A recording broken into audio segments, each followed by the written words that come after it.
Hello everyone, Jessica here with another layout busting some acrylic stash with some of my friends and the Mad About Mini paper pad series, which I'll link below. I'm also pairing this up with another challenge by Paper Issues. I'm scrap lifting Wendy and I am using her recipe. So today I'm starting this layout with some pattern cardstock like she had for her background. It's just some black and white stripes, and I'm using some white gesso here with a stamp by Stampin' Up. And I am just stamping or kind of smudging this on to my layout. I wanted really soft edges, so this is my way to achieve that. If I would have used a spatula or something like that, it's a little bit harder for me to control that and to get those super soft edges like this.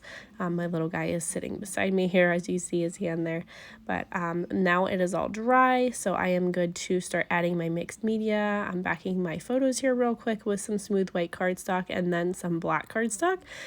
Basically, I'm pulling in some black cardstock behind the white because that's part of Wendy's recipe, is to probably to use a black cardstock as your background, but I really wanted to lift one of her layouts that didn't have a black cardstock background, so this is how I am incorporating that into my mix. So I've just distressed the edges of my photos. I've got a couple photos here of my little guy on his first day of school. Right before school, we took some photos of him, and he was pretty excited, which is kind of crazy because he didn't want to go. But yeah, he was really excited that morning, so it worked out really well. I've pulled out some Shimmerz, Inklingz, and Creameez, I believe it is, and I'll link the colors down below for you, but I am just using a couple different blues here, so I'm just watering down the pots to activate them, and I'm going to use an acrylic block today, so I'm just putting that on my acrylic block and just smushing that right on top of that gesso section. So I used gesso on that just to kind of soften those edges of the pattern paper and create a nice base to hold my mixed media so it didn't warp up my paper too bad. So I am just putting on my secondary color down here towards the bottom. I just wanted all of this little mixed media to just kind of peek through my layout and peek through the stars whenever I add those on. So that portion's done. I've added a little bit of splattering as well with those colors. That part's done. I'm just going to kind of let that dry a little bit. I'll go ahead and put my photos down at this point because it's dry enough to do that. So I've just staggered them and I'm going to place them right down on top of this little section here. And that's where my main part of my layout is going to be, just kind of on that vertical design. I've pulled out this cute acrylic title piece, First Day of School by Color Cast Designs, along with some of her little star acrylics that I'm going to use on this layout. So I'll just mix those in with the rest of my stars that I'm going to die cut here in a second. So I pulled out this Echo Park small 6x6 paper pad. This is where my Mad About Mini paper pad series comes in. That challenge is once a month, every third Saturday, and it is to use mini paper pads on your layouts. So I am using this one by Echo Park today, and I'm just doing some die cutting here and cutting out a whole bunch of these little stars to go on my layout. So I'm using some stitched star dies. That's really hard to say. I believe they're by Echo Park if I remember right.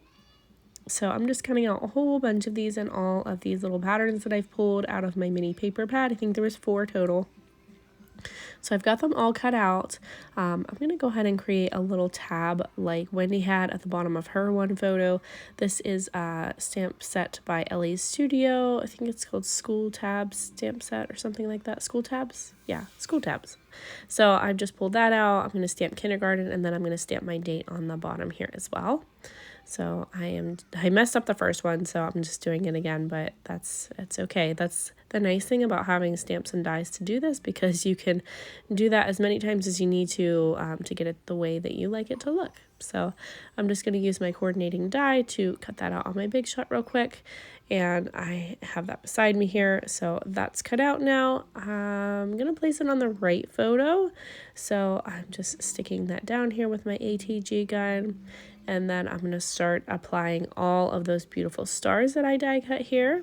I found this cute little title there, or subtitle, I guess I'm using it as, by Bella Boulevard. It says, "Study hard and be kind."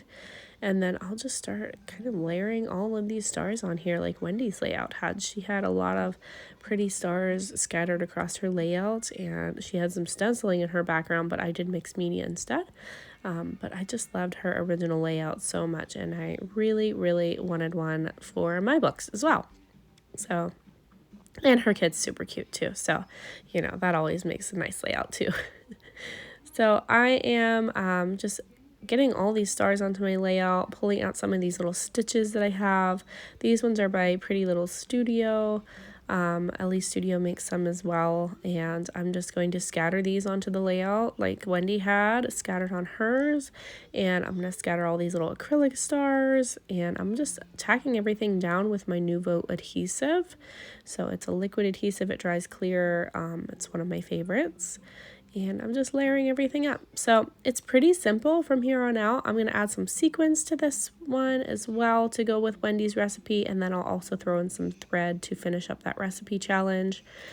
She had chipboards in her recipe as well, so I'll add a couple chipboard pieces.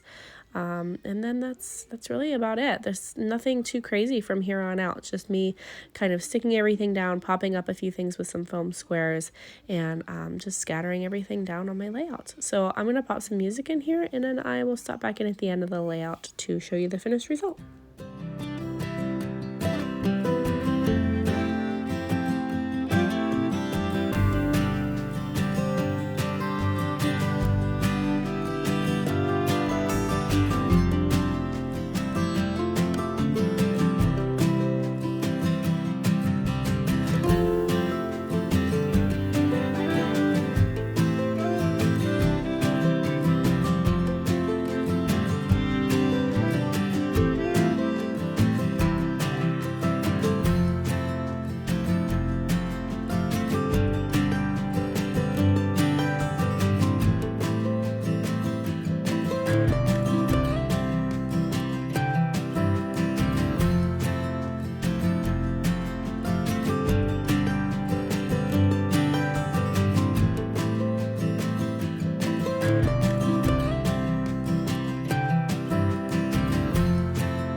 here is the finished layout. I'm going to link the Mad About Mini paper series contributors below for you so you can hop along with all of those people and their videos and see what they created today.